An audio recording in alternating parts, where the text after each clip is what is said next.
Durante uma live do Partido Missão, o Paulo Cruz falou sobre o programa Pena Justa do STF, que quer facilitar a vida de criminosos. E a mais nova agora, eu queria comentar um pouco disso, porque tem algo que é muito escabroso nisso tudo, que é o tal do programa Pena Justa, né? Então, quer dizer, no momento em que o Brasil está... Todo mundo está prestando atenção nesse assunto, porque, obviamente... O projeto, a Lei Anti-Oruan, né, o projeto da Lei Anti-Oruan, que ganhou o Brasil, proposto primeiramente pela Amanda Vettorazzo, e depois com vários outros parlamentares, vereadores e deputados e tal, assumindo também esse projeto para si e também protocolando em seus municípios, em seus estados e tal. Então, esse projeto ganhou o país. Apareceu em todos os jornais, a Amanda tá por aí, o Kim tá por aí falando, o Guto tá por aí falando, então os políticos estão falando sobre o assunto tá em pauta, né? E a pauta é o quê? Não só a proibição do financiamento de shows cujos artistas façam apologia ao crime organizado, né? Então esse é o assunto principal do projeto, mas um assunto que é subjacente a esse, que é um assunto que vai junto com esse assunto, é o combate ao próprio crime organizado. Então, quer dizer, o assunto combater o crime organizado e tendo o crime organizado como um ponto, digamos assim, de muita vulnerabilidade na sociedade brasileira, ou que causa, né, vulnerabilidade à sociedade brasileira. Então, isso está em pauta. As pessoas estão falando sobre isso.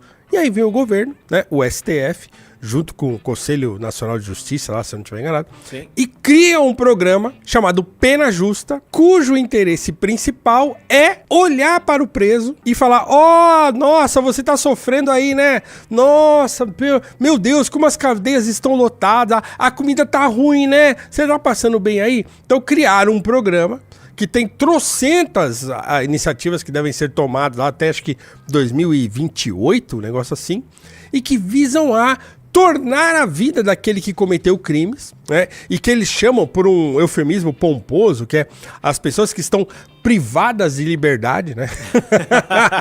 Como se quem tivesse privado de liberdade não fôssemos nós, né? A gente não pode sair, a gente não pode andar tranquilo na rua, a gente não pode sair com o nosso carro tranquilamente, a gente não pode andar olhando pro celular na rua, senão te toma o celular, ou senão acontece o que aconteceu com a moça aí agora, nessa semana, ou semana passada. O ciclista então, também?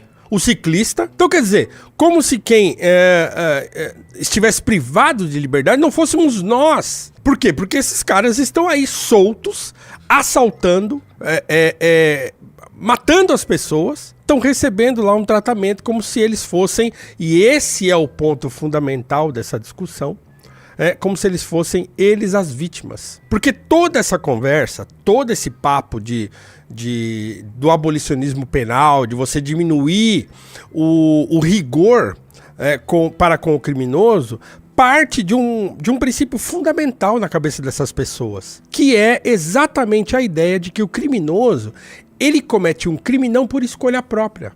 Não porque ele decide ir para a vida do crime, mas porque ele é uma vítima da sociedade. Ele é uma vítima do sistema capitalista, por exemplo. O capitalismo gera desigualdade.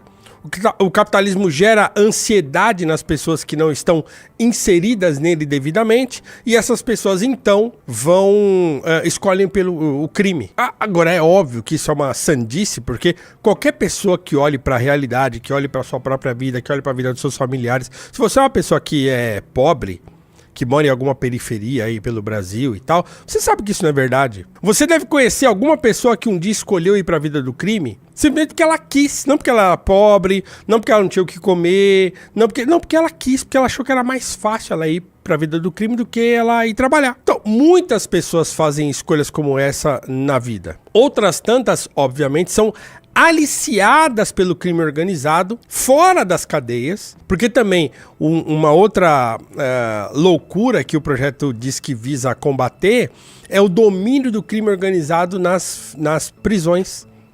Assim, como se o crime organizado já não dominasse aqui fora. Então é óbvio que muitos jovens, né, nas periferias pelo mundo, nas favelas aí do Brasil e tal, são sim aliciadas pelo crime organizado, mas elas não são aliciadas pelo crime organizado e elas não escolhem aderir à vida do crime porque elas são pobres. Óbvio que a gente não pode negar que existe uma correlação entre essas coisas.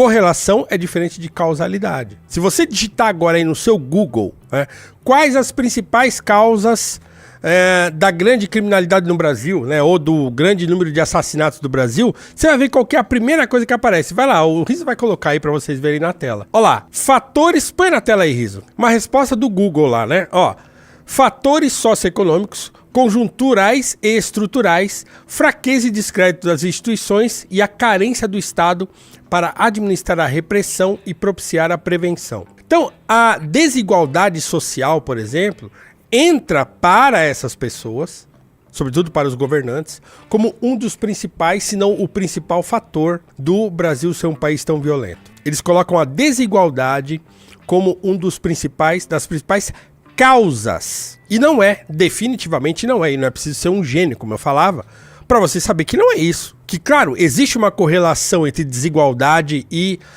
violência, por quê? Porque dentro dos ambientes daqueles lugares mais pobres e mais precários, a violência tende a se espalhar. Então, os lugares mais violentos, onde o crime organizado se instaura, onde o jovem é aliciado, obviamente que são nos lugares mais pobres. Mas isso é uma correlação, isso não é uma causalidade. Mesmo porque você tem outros países que são muito pobres, outros países que são muito desiguais, até mais desiguais do que o Brasil, e que não são tão violentos quanto o Brasil. Se houvesse uma causalidade entre desigualdade e violência, outros países desiguais seriam tão violentos como o Brasil. O Brasil é um dos países onde se mais comete assassinatos no mundo. Se não é o maior, né? Se não é o maior. E ele nem é o país mais desigual do mundo. O Brasil tem uma imensa desigualdade. Se não me engano, o Brasil está em 15º lugar no mundo em desigualdade. 15º. Nem é o mais desigual. E é um dos mais violentos. Olha lá, tá na tela ali, ó. Então, o Brasil... Olha lá, aí tá o coeficiente de Gini... embaixo acho que tem fala do Brasil, não fala? Ah, não, tá lá mesmo, né? Brasil e Congo. Tá em 14º lugar, né? Então, ó, o Brasil e o Congo estão em 14º lugar como os países mais desiguais do mundo. Mas você vai ver ali pra cima, né, ó. África do Sul tá em primeiro, Namíbia, Zâmbia e tal. Coloca aí, ô Riso, quais são os países mais violentos do mundo? Vai ver que, assim, alguns desses países estão nas duas listas? Sim, estão. Mas nem todos. Olha lá, ranking de países com mais homicídios do mundo. Então, a Jamaica, África do Sul está nos dois. Mas a Jamaica eu não sei se tá. A Jamaica tá na outra lista lá, Riso? Não achei. Na lista de desigualdade? Você tá com os dois aí, né? Então, assim, claro que tem uma correlação entre essas coisas, mas não é causalidade. E os nossos especialistas e coisa e tal, eles tratam como se fosse uma causalidade. O Brasil é um país violento, o Brasil é um país com 50, 40 mil assassinatos por ano, porque ele é um país desigual. Isso não é verdade. Isso não é verdade. Existe sim uma correlação, existe. Mas correlação não é causalidade. E aí, num momento como esse, os caras escolhem criar um projeto, botar para rodar um projeto que visa a olhar com um olhar condescendente para o criminoso, como se ele fosse uma vítima. Isso é completamente errado, obviamente, isso é uma loucura, né? E assim, claro, tem ladrão de galinha, tem cara que foi preso com pouca quantidade de droga, tal, tem tudo isso, mas tem assassino lá dentro, tem latrocida, tem de tudo, tem gente que comete crimes brutais. Então a ideia de que você não deve punir o criminoso, isso é uma ideia absurda, porque é óbvio, isso desde que o mundo é mundo, pune-se uma pessoa que fez um mal para outra pessoa. Eu não tô dizendo, vamos então instaurar a lei de Italião de novo. Não, não é isso. Não é que, olho por olho, dente por dente. Agora, cumprir uma pena é cumprir uma pena. Você cometeu um crime, então você vai cumprir uma pena. E cumprir a pena não é só estar privado de liberdade comendo uma comidinha balanceada e tendo lá uma academia pra você. Não. É você sentir que você nunca mais vai querer cometer um crime porque é ruim estar lá dentro daquele lugar. Eu não quero nunca mais ser preso, porque é um horror estar lá dentro. Senão, não funciona. Você fez um gráfico? Ó, que beleza. Ó lá, então, aumenta um pouquinho aí, Riso, que eu não consigo ler os nomes. Aí, ó lá, pronto. Então, taxa de homicídios intencionais a cada 100 mil habitantes. Honduras está em primeiro. E desigualdade, onde que tá Honduras? Nem tá ali, né? África do Sul tá em primeiro em desigualdade. E ali no outro, África do Sul tá lá embaixo. Então assim, veja, assim Não é real isso. Dizer que a desigualdade é a causa da violência e do grande número de assassinatos que tem no Brasil. Mas eles tratam todo o problema dessa perspectiva. E aí vem as loucuras, por exemplo, aí tem as ONGs aí, os tais que falam, o grande problema é o racismo estrutural, né? Então, quer dizer, claro, então uma pessoa que é negra, ela entra para a criminalidade por causa do racismo estrutural. E claro, dentro da ideia de racismo estrutural também está o fato dentro dessa escala de desigualdade, as pessoas negras serem as mais pobres. Claro que existe, de novo, uma correlação entre essas coisas.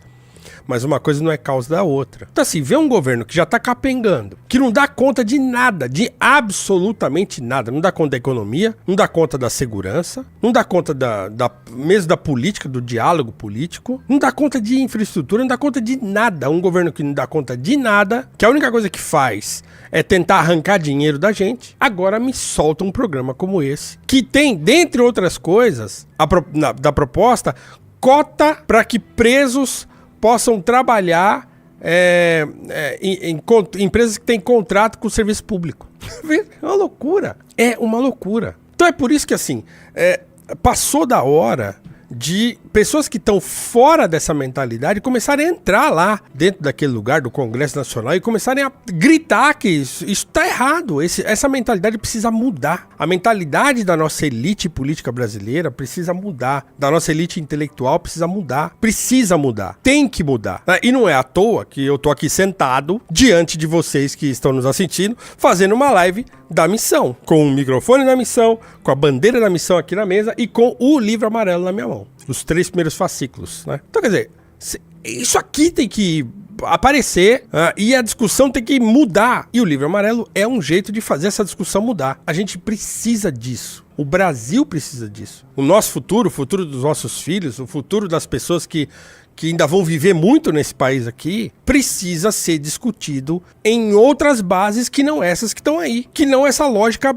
absurda de achar que o grande problema da sociedade brasileira são as pessoas que produzem, são as pessoas que trabalham, né? E que as grandes vítimas do Brasil são as pessoas que escolhem o crime, que vão parar na criminalidade porque fazem escolhas erradas na vida. Então a gente precisa lançar novas bases para a discussão dos problemas brasileiros. Isso é urgente, urgente. Gostou dessa análise? Assista o Análises Renais de segunda a sexta no canal do MBL Live TV, às 15 horas. Para mais cortes como esse, se inscreva no Pela Missão.